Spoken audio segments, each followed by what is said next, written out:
Hello everyone, this is Ajay Verma. Welcome you once again for part 2 on HR. Hope everyone is doing good. So in today's lecture we will cover all these topics. Transfer and mobility policy, conveyance scheme which was modified in 2011. So it is called conveyance scheme 2011. Terminal benefits, compassionate ground appointment scheme, property returns and APAR. So let's start with transfer and mobility policy for class 1 officers. It is known as transfer and mobility policy class 1 2002, implemented from 2003 onwards. It is extended to scale 5, 6 and 7 with effect from 1st April 2013. Not applicable to the officers posted deputed to foreign officers, foreign operations, other organizations in India abroad on deputation. Normal period of posting in TMP is 5 years. For request transfer, an officer is eligible after completing 3 years in a single place, but in case of female employees, it is 2 years. In the same place, if a female employee is posted in a place for 2 years, she is eligible for request transfer. Transfer benefits are payable as per rules in case of request transfers, if the request transfers are made normally after 3 years. If a transfer is considered after 5 years of posting at the present center, the transfer shall not be considered as a request transfer, which means if an employee is posted in the same place for 5 years, his or her transfer request is not considered or considered after 5 years, even though it is a request transfer, but it will be counted as a normal transfer. Let's see what are the recent main provisions introduced. Claims including service and TP hubs, estates and in charges of DOBO, excluding micro offices of course, and business extension counters in charges, declared at sensitive post and span increased from 3 to 5 years.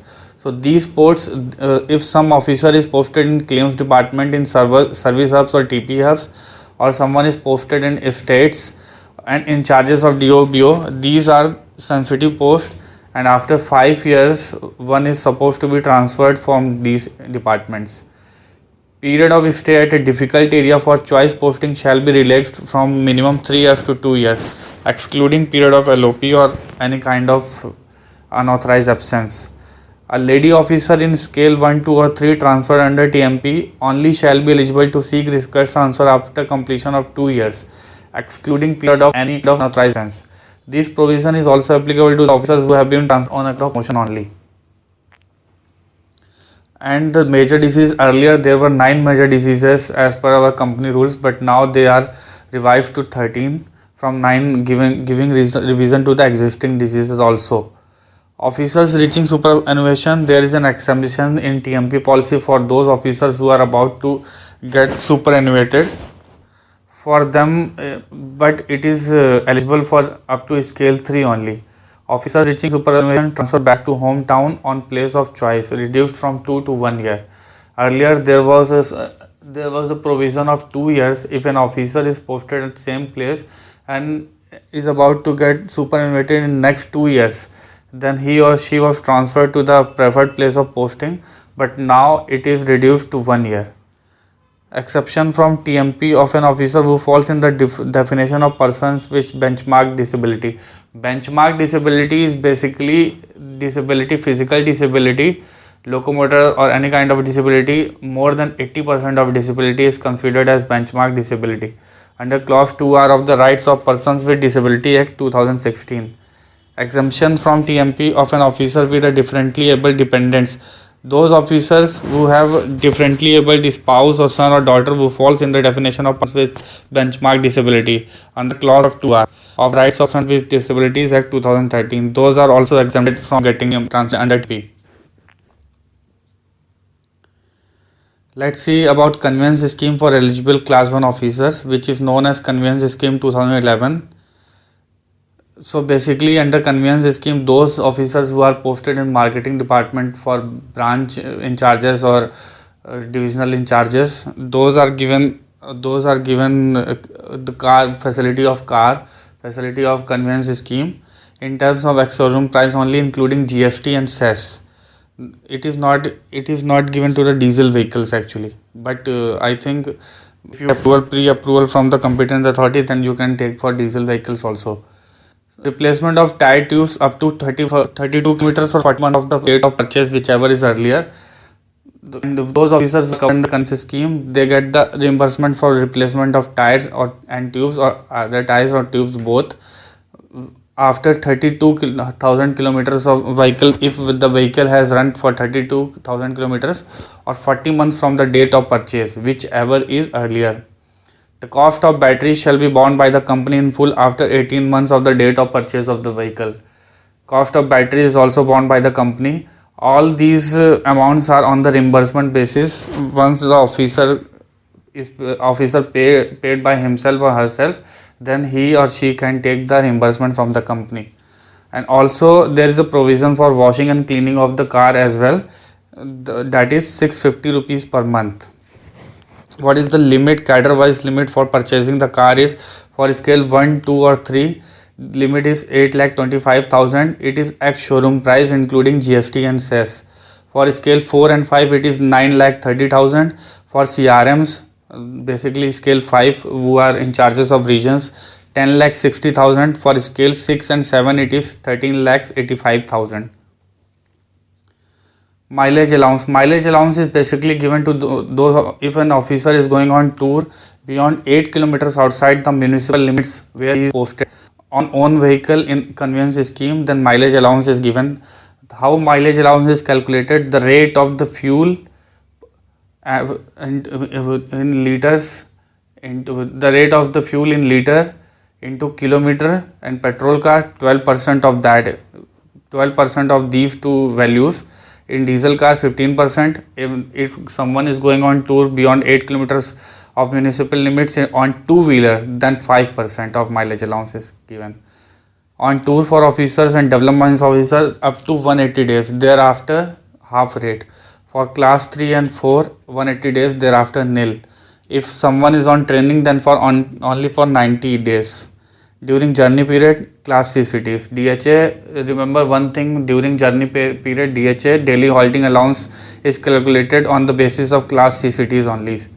Incidental expenses are also given. Maximum 50% of the DHA for one day applicable to C class cities for each completed journey. If there are 2 completed journeys within a same single calendar day, then it will be calculated as only one journey. Cost of servicing, repairs and replacement is also borne by the company, which is as per the cadre. For scale 1, 2 and 3, it is 50,000 in total, distributed over the years incrementally. For first year 8,000, second year 9,000, third year 10,000, fourth, fifth and sixth. Fourth, fifth, total in 5 years it is distributed, total 50,000. Same way scale 4 and 5, it is 55,000, and scale 6 and 7, it is overall 60,000 distributed incrementally in 5 years. Running expenses, which is also known as fuel limit, it is also as per the scale. For CMD, it is paid quarterly on actual basis. For scale 7, fuel prices are paid for 375 liters. For CRMs, it is 300 liters. For scale 5, it is 250 liters. Officer in charges of DO and BOs, if they are posted at metro cities, then it is 250 liters quarterly. All these limits are quarterly. For class A, B and C cities, it is respectively 225, 180 and 150 liters quarterly it is paid. And we are not supposed to remember these austerity measures when we are talking about these running expenses, because those are company wise. But as per GIPSA rules, these are the limits for category wise, and there are no as such austerity measures considered here. Let's see about terminal benefits. Terminal benefits are basically when an employee is terminated from the company either by superannuation or by resigning from the company or by taking VRS, or if some employee is also terminated by the company, then there are different kind of terminal benefits provided to the employees of all cadres differently. So first of all, in terminal benefits there is pension scheme 1995. It was given to all those employees who were on the roll of the company till 31st March 2010. After that, from 1st April 2010 onwards, if an employee is recruited in the company, then they are covered under National Pension Scheme, which is NPS. NPS is basically 10% of the basic, and DA one contribution from employee, the same contribution from the employer. So when a person is eligible, when an employee is eligible for the pension, 10 years of service except in case of death. Probation period followed by the confirmation. All leaves are considered as salary is payable shall count as qualifying service. In case of broken period of service of less than 1 year, more than 6 months counted as 1 year, and if 6 months or less, it shall be ignored. Period of continuous service of a transferred employee with an otherwise insurer is also considered for pension benefits. Period of suspension counted provided he or she has been fully exonerated after suspension.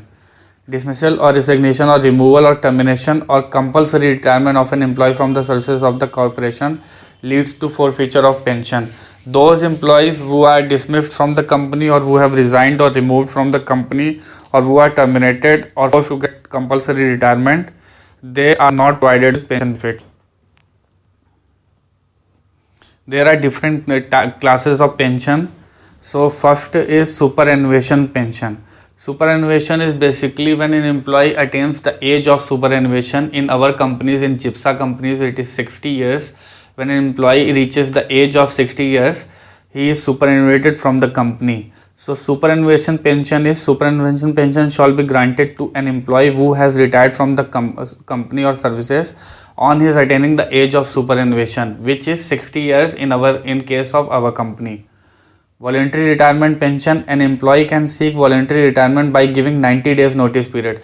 He or she is supposed to serve notice period, which is 90 days from the acceptance of notice to the appointing authority after completing 20 years of qualifying service or having attained the age of 55 years, whichever is fulfilled. An employee can take voluntary retirement. Notional pension. What is notional pension? The qualifying service of an employee retiring voluntarily after completion of 20 years of qualifying service shall be increased by a maximum period of 5 years, subject to the condition that the total qualifying service shall not exceed 33 years and also does not take the employee beyond his date of superannuation, which is 60. It shouldn't take his age beyond 60 years, so notional pension is paid in that case. Invalid pension is there. Actually, invalid pension is paid to those employees who has rendered minimum 10 years of service and retires from the services on account of any bodily or mental injury which permanently incapacitates him or her from the services. An employee, if he meets with an accident and unable to do the normal work at office, then he is permanently incapacitated from the services, provided he shall submit a medical certificate of incapacity from a medical office approved by the company. The amount of invalid pension shall not be less than the ordinary rate of family pension, which would have been payable to his family in the event of his death while in service. Family pension. What is family pension? Basically, family pension is given to the dependents of the employee when he dies. After completion of 1 year of continuous service, the employee should have completed at least 1 year of the services, and if he dies for any reason, then the dependents of the employee are eligible for family pension. While in service within 1 year of continuous service, provided the deceased employee having been declared medically fit for the appointment by the company's nominated doctor. An employee even after retirement from the services and was on date of that in receipt of a pension. If an employee has retired from the services and he was getting pension himself or herself, if he dies, then also the family pension is given to the dependents. So when an employee dies after while in service after having rendered not less than 7 years of service, or when an employee dies after retirement, the basic family pension payable to the family shall be equal to 50% of last drawn basic pay. If he or she was getting FPA as well, then FPA is considered a part of basic, then basic plus FPA as well. In some cases, basic family pension at enhanced rate is also given. double family pension is also given. In case of demise of the retired employee before his or her 66th birthday, then the widow or widower or children will get double pension for a period of maximum 7 years, or till the retiree reaches 66th birthday had he or she been alive, whichever is earlier. At most, the maximum period for which the family pensioner is entitled to double pension is 7 years, not more than 7 years. After this time period, the pension will be reduced to the from double to single, that is 50% of last drawn basic pay.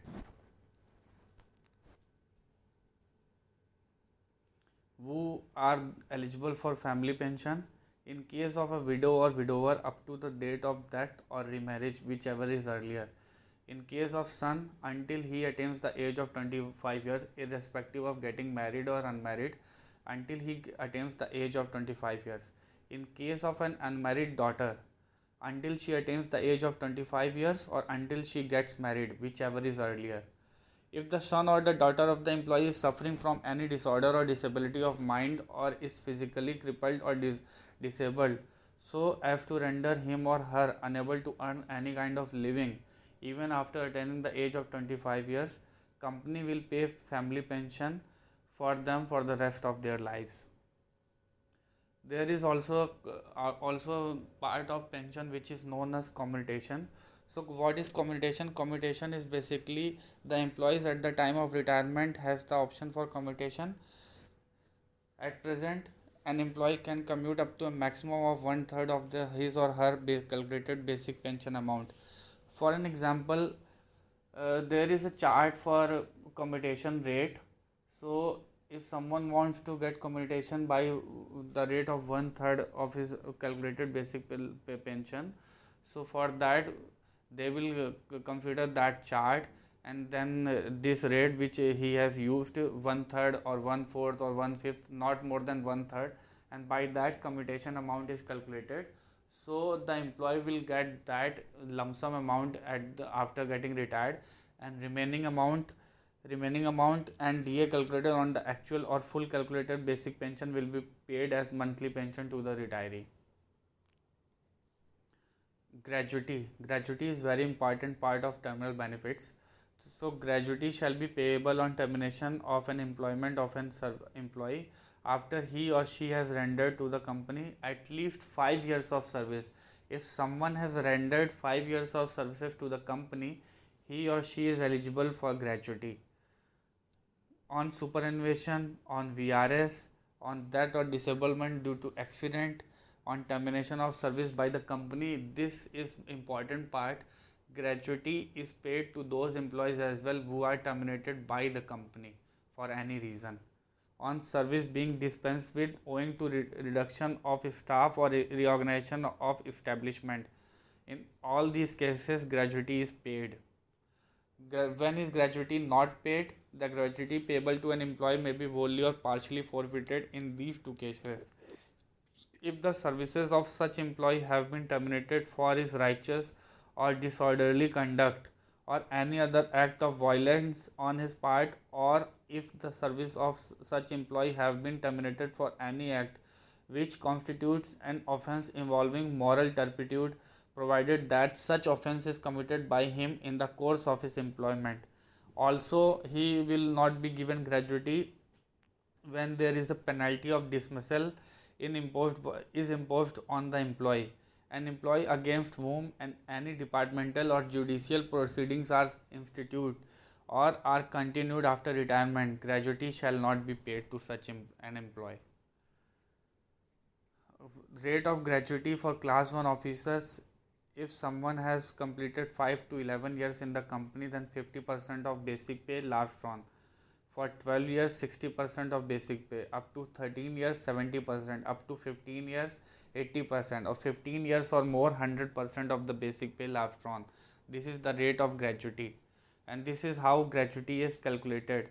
For service up to 30 years, basic pay into number of years, maximum 15, into gratuity rate of gratuity, which we have seen in earlier slide. For services over 30 years, basic pay by 2 into services in excess of 30 years. And there is under gratuity act as well, it is also calculated on the basis of wage. For class 3 and 4 employees, wages or basic pay into 15 by 26 into number of years in service. For first 15 years, basic pay into 15 years, and for remaining period in excess of 15 years. A or B, whichever is more favorable in the gratuity amount is payable. There are some other terminal benefits as well, which are GTIS and GSLI. So GTIS basically group term insurance scheme. It is an arrangement between the GIPSA companies and LIC. This is a relief to the family. Sum insured is payable in case of death only. Otherwise, there is no terminal benefits after if someone is retired. It is only paid when there is death of the employee. In title, there are 6 categories. Sum insured is linked with basic pay. It starts from 3 lakhs to 24 lakhs on the basis of basic pay. There is no saving portion. Only sum insured will be paid in case of death. And then there is GSLI, group saving linked insurance. This is also an arrangement with LIC. Annual renewal date falls in November.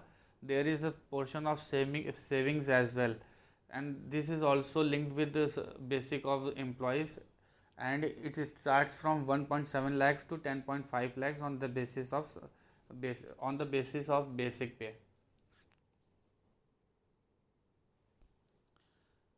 Now terminal benefits have completed. Let's see compassionate ground appointment scheme.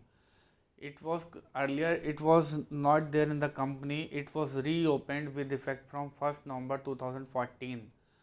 There is only appointment is only in the cadre of SCS cadre only. There is no appointment, no compassionate appointment in class 1 or class 2. It is only class 3 or class 4 on the basis of academic qualifications of the dependent of the employee after death. So dependent family members consequent upon death retired voluntary on medical incapacitation grounds before reaching age of 55 years. Who are dependent family members? Either spouse, son or daughter. Brother and sister are also if the employee was unmarried. Age limit, spouse, for spouse there is no age limit. If the non-spouse, for son, daughter, brother, there is limit of 35 years. Time limit, there is a time limit as well for applying for against compassionate ground, that is after 5 years up to the death. Up to 5 years after that one can apply on the appointment on compassionate ground. This scheme is not applicable to those who are engaged on contract or temporarily basis, or any casual or any person who is paid on commission basis.